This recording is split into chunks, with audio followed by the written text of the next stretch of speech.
on how it's made. Ceramic tiles, from the production line to the growth line. Ceramic tiles are a popular choice for flooring, kitchen backsplashes, and bathroom walls. They can withstand humidity and won't absorb liquids or odors. They're also fireproof, fade-resistant, and stain-resistant. And no matter how much you walk on them, ceramic tiles never wear out. This factory specializes in wall tiles.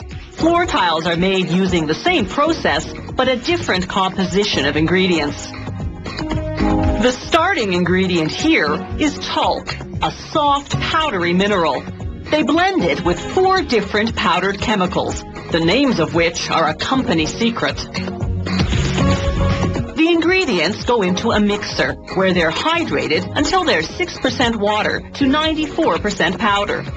The mixer runs for precisely 12 minutes. Any longer would heat the mixture and dry it out. The mixture is now slightly damp and quite lumpy. A conveyor belt transports it to a grinder that mills it to a fine texture. This mixture is now ready to be formed into various models of tiles.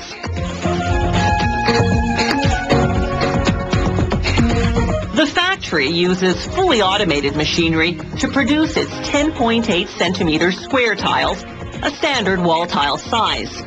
A moving tray first deposits a batch of mixture into a mold. The mold's cavity is in the shape of 6 upside-down tiles. A press descends, applying both heat and pressure. This compacts the mixture into the cavity, solidifying the shape. As the press rises, the mold automatically pops out the tiles. They roll off the machine onto a conveyor belt. The belt now flips the tiles right side up without breaking them, which is quite a feat considering that these yet-to-be-baked tiles aren't fully hardened. The equipment is precision adjusted to handle the tiles gently at all production phases. A revolving brush now sweeps the tiles clean. Their surface must be free of dust and other contaminants for paint to adhere properly. The factory uses a water-based paint that's specifically designed for ceramics. It continually circulates in the vat, keeping the color well blended. The painting process resembles an automatic car wash. The tiles travel through 4 spray zones, each of which applies a thin coat of paint. Then they pass under powerful heating elements, which dry the paint in mere seconds. All that's left is to bake the tiles, which we'll see shortly. The factory uses the same ceramic mixture to produce these square border tiles. They look just like the other wall tiles, except that 2 of the sides are rounded.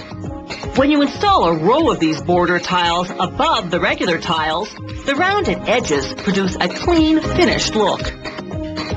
While the factory uses the same painting process for border tiles, the molding process, as you just saw, is somewhat different. Rather than being fully automated, it requires some manual labor due to the tile's complex shape. That's why border tiles are often more expensive than regular tiles.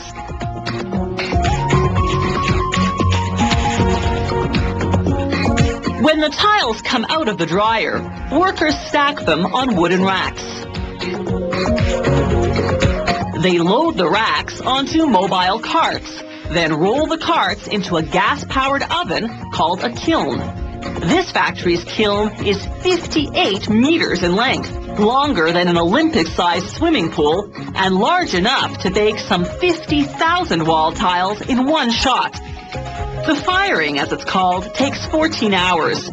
Any sudden changes in temperature could produce thermal shock and crack the tiles, so it starts out at 200 degrees Celsius, climbing gradually to a peak of 1,075 degrees, then descending slowly back to the starting temperature.